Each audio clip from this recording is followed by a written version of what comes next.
जय श्री श्याम भक्तों, कैसे हैं आप सब भक्तों। आज है सावन महीने का सोमवार और अमावस्या तिथि।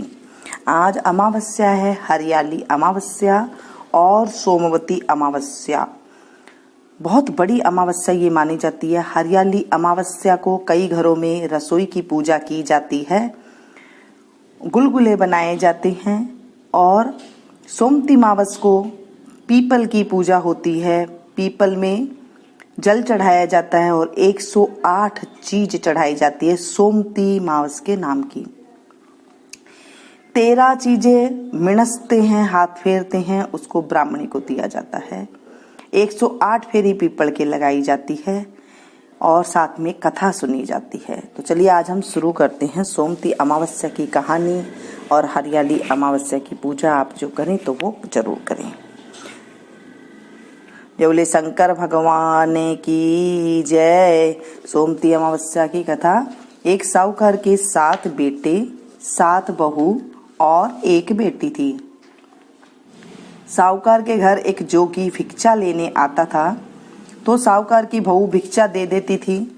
जब कभी भी साहूकार की लड़की भिक्षा लेकर आती तो जोगी भिक्षा नहीं लेता था और वह कहता, लड़की तो सुहागन है पर भाग्य में दुहाग लिखा है। यह सुनकर लड़की सुबकने लगी। माँ ने पूछा, बेटी तुझे किस बात की चिंता है? तो वह लड़की बोली, एक जोगी भिक्षा लेने के लिए आता है, वह कहता है कि तू सुहागन तो है पर तेरे भाग्य में दुहाग लिखा है। यह बात सुनकर माँ बोली, उस जोगी की बात मैं सुनूंगी। अगले दिन छिपकर बैठ गई। जोगी भिक्षा लेने आया तो लड़की भिक्षा देने लगी। इस बार भी जोगी ने वैसे ही कहा।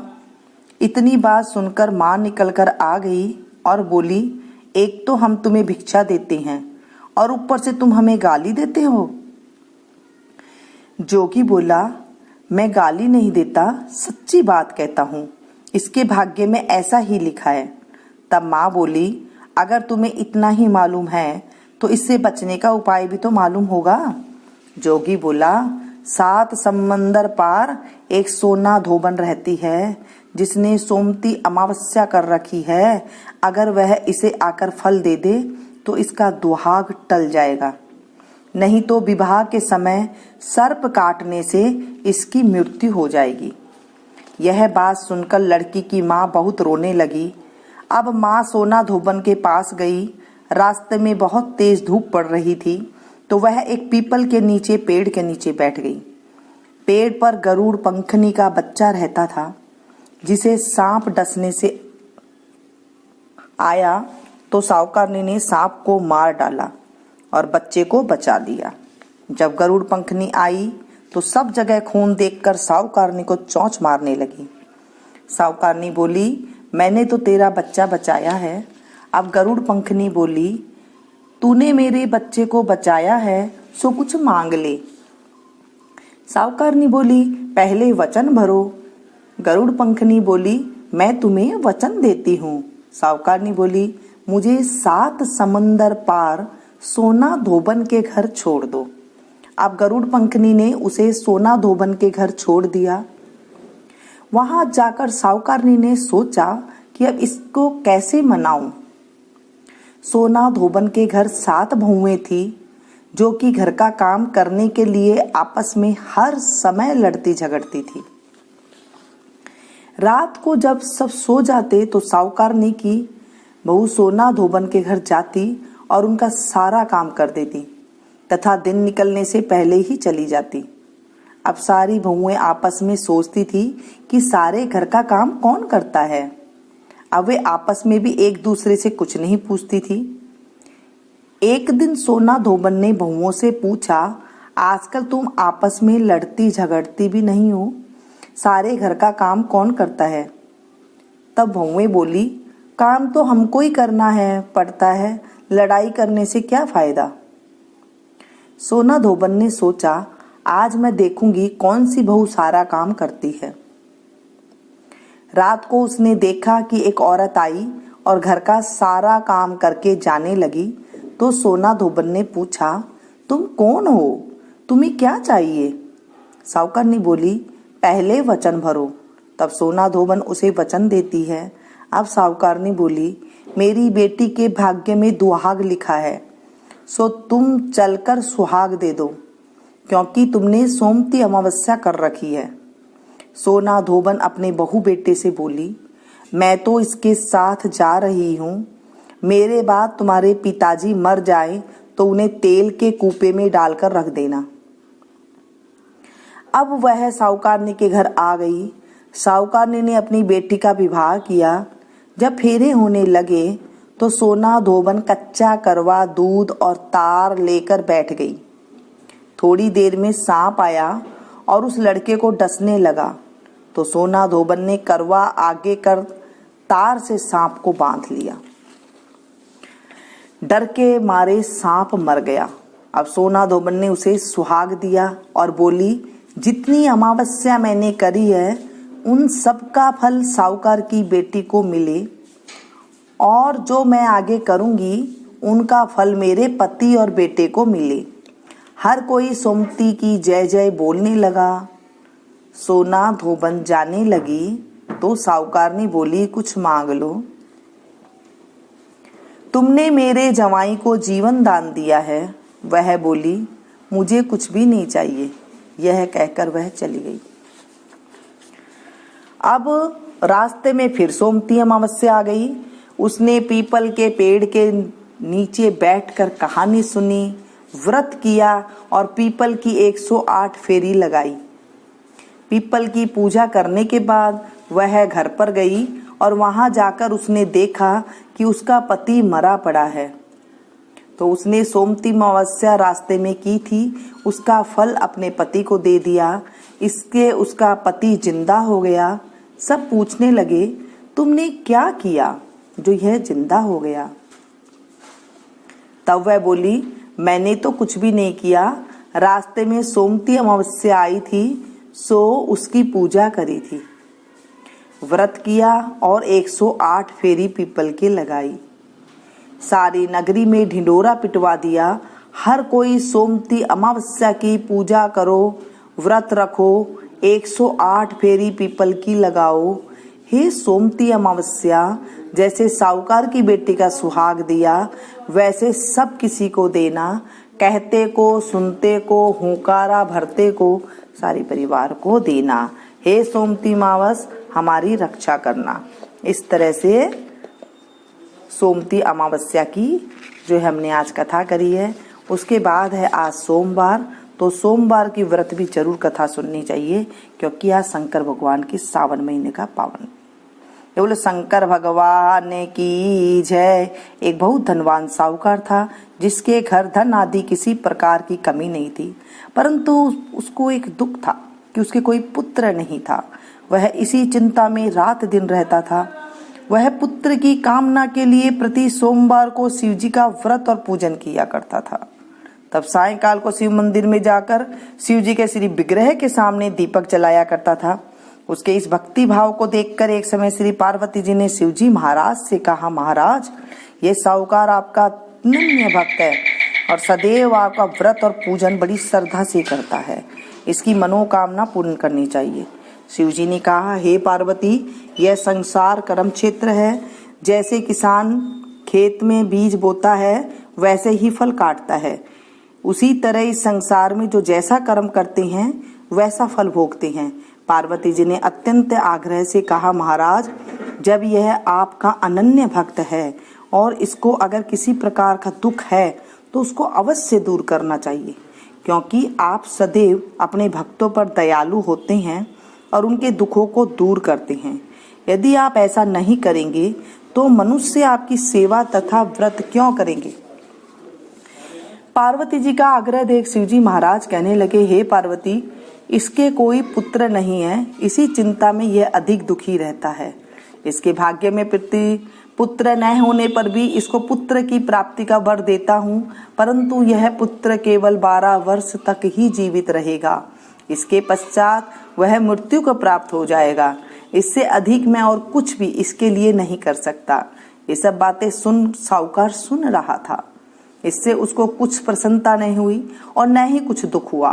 वह पहले जैसे ही शिव जी की महाराज की पूजा व्रत पूजन करता था, वैसे ही कुछ काल व्यतीत होने जाने पर साहूकार की स्त्री गर्भवती हुई और 10वें महीने उसके गर्भ से अति सुंदर पुत्र की प्राप्ति हुई।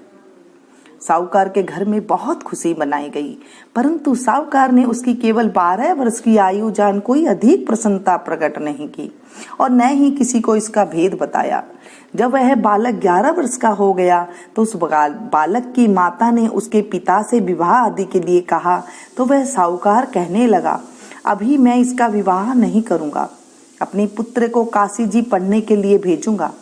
फिर साहूकार ने अपने साले को बुलाकर उसको बहुत सा धन देकर कहा, तुम इस बालक को काशी जी पढ़ने के लिए ले जाओ और रास्ते में जिस स्थान पर भी जाओ यज्ञ करते और ब्राह्मणों को भोजन कराते जाओ। वे दोनों मामा भांजे यज्ञ करते और ब्राह्मणों को भोजन कराते जा रहे थे। उनके रास्ते में एक शहर पड़ा। उस शहर में राजा की कन्या का विवाह था और दूसरे राजे का लड़का जो विवाह कराने के लिए बारात लेकर आया था, वह एक आंख से काना था। उसके पिता को इस बात की बड़ी चिंता थी कि कहीं वर को देखकर कन्या के माता पिता विवाह में किसी प्रकार की अड़चन पैदा न कर दे। इस कारण जब उसने अति सुंदर सेठ के लड़के को देखा तो मन में विचार किया कि क्यों न दरवाजे के समय इस लड़के को वर का काम चलाया जाए। ऐसा विचार कर वर के पिता ने उस लड़के के मामा से बात की तो वे राजी हो गए। फिर उस लड़के को वर के कपड़े पहना तथा घोड़ी पर चढ़ा दरवाजे पर ले गए और सब कार्य प्रसन्नता से पूर्ण हो गया। फिर वर के पिता ने सोचा, यदि विवाह का कार्य भी इस लड़के से करा लिया जाए तो क्या बुराई है। ऐसा विचार करके लड़के और उसके मामा से कहा, यदि आप फेरों का और कन्यादान का काम भी करा दे तो आपकी बड़ी कृपा होगी और इसके बदले में आपको बहुत सा धन दूंगा। तो उन्होंने स्वीकार कर लिया और विवाह कार्य भी बहुत अच्छी तरह से संपन्न हो गया। परंतु जिस समय लड़का जाने लगा तो उसने राजकुमार की चूंदड़ी के पल्ले पर लिख दिया कि तेरा विवाह तो मेरे साथ हुआ है, परंतु जिस राजकुमार के साथ तुमको भेजेंगे वह एक आंख से काना है और मैं काशी जी पढ़ने जा रहा हूं। लड़के के जाने के पश्चात उस राजकुमारी ने जब अपनी चूंदड़ी पर ऐसा लिखा हुआ पाया तो उसने राजकुमार के साथ जाने से मना कर दिया और कहा, यह मेरा पति नहीं है, मेरा विवाह इसके साथ नहीं हुआ है, वह तो काशी जी पढ़ने गई हैं। राजकुमार के माता पिता ने अपनी कन्या को विदा नहीं किया और बारात वापस चली गई। उधर सेठ का लड़का और उसके मामा काशी जी पहुंच गए। वहां जाकर उन्होंने यज्ञ करना और लड़के ने पढ़ना शुरू कर दिया। जब लड़के की आयु 12 साल की हो गई, उस दिन उन्होंने यज्ञ रचा था कि लड़के ने अपने मामा से कहा, मामा जी आज मेरी तबीयत कुछ ठीक नहीं है। मामा ने कहा, अंदर जाकर सो जाओ। लड़का अंदर जाकर सो गया और थोड़ी देर में उसके प्राण निकल गए। जब उसके मामा ने आकर देखा तो वह मुर्दा पड़ा था। यह देख उसको बहुत दुख हुआ और उसने सोचा कि अगर मैं अभी रोना पीटना मचा दूंगा तो यज्ञ का कार्य अधूरा रह जाएगा। अतः उसने जल्दी से यज्ञ का कार्य समाप्त कर ब्राह्मणों को जाने के बाद रोना पीटना आरंभ कर दिया। संयोग बस उसी समय शिव पार्वती उधर से जा रहे थे। जब उन्होंने जोर जोर से रोने की आवाज सुनी तो पार्वती जी कहने लगी, महाराज कोई दुखिया रो रहा है, इसके कष्ट दूर कीजिए। जब शिव पार्वती जी के पास जाकर देखा तो वह एक लड़का मुर्दा पड़ा है। पार्वती जी कहने लगी, महाराज यह तो उसी सेठ का लड़का है जो आपके वरदान से हुआ था। शिव जी कहने लगे, हे पार्वती इसकी आयु इतनी ही थी सो भोग चुका। तब पार्वती जी ने कहा, महाराज इस बालक को और आयु दो, नहीं तो इसके माता पिता तड़प तड़प कर मर जाएंगे। पार्वती जी के बार बार आग्रह करने पर शिव जी ने उसको जीवन वरदान दिया और शिव जी महाराज की कृपा से लड़का जीवित हो गया। शिव पार्वती जी कैलाश पर चले गए। तब वह लड़का और मामा उसी प्रकार यज्ञ करते तथा ब्राह्मणों को भोजन कराकर अपने घर की ओर चल पड़े। रास्ते में उसी शहर में आए जहां उसका विवाह हुआ था। वहां आकर उन्होंने यज्ञ प्रारंभ कर दिया तो उस लड़के के ससुर ने उसको पहचान लिया और अपने महल में ले जाकर उसकी बड़ी खातिरदारी की। साथ ही बहुत सी दास दासियों सहित आदर पूर्वक लड़की और जमाई को विदा किया। जब वह अपने शहर के निकट आए तो मामा ने कहा, मैं पहले तुम्हारे घर जाकर खबर कराता हूँ। जब उस लड़के के मामा घर पहुंचा तो लड़के के माता पिता घर की छत पर बैठे थे और यह प्रण कर रखा था कि यदि हमारा पुत्र सकुशल लौट आया तो हम राजी खुशी नीचे आ जाएंगे, नहीं तो छत से गिरकर अपने प्राण खो देंगे। इतने में उस लड़के के मामा ने आकर यह समाचार दिया कि आपका पुत्र आ गया है, पर उनको विश्वास नहीं हुआ। तब उसके मामा ने शपथ पूर्वक कहा, आपका पुत्र अपनी पत्नी के साथ बहुत सारा धन साथ में लेकर आया है। तब सेठ ने आनंद के साथ उसका स्वागत किया और बड़ी प्रसन्नता के साथ रहने लगे। इसी प्रकार जो कोई भी सोमवार का व्रत धारण करता है अथवा इस कथा को पढ़ता है या सुनता है या सुनाता है, उसकी सभी मनोकामना पूर्ण होती है। बोलिए शंकर भगवान की जय, देवादिदेव महादेव की जय। आरती करत जनक कर जोरे, बड़े भाग्य राम जी घर आए मोरे। जीत स्वयंवर धनुष चढ़ाए, सब भूपन के गर्व मटाए। तोरे पिनाक किए दुई खंडा, रघुकुल हर्ष रावण मन शंका। आई लिए संग सहेली, हर्षिनी रख बर माला मेली। गजमोतियन के चोक पुराए, कनक कलश भरी मंगल गाए। कनक थार कपूर की बाती, सुर नर मुनि जन आए बाराती। फिरत भावरी बाजा बाजे, सिया सहित रघुवीर विराजे। धनी धनी राम लखन दो भाई, धनी धनी दशरथ कौशल्या माई। राजा दशरथ जनक विदेही, भरत शत्रुघ्न परम सनेही। मिथिलापुर में बजत बधाई, दास मुरारी स्वामी आरती गाई। बोलो शंकर भगवान की जय, देवादिदेव महादेव की जय।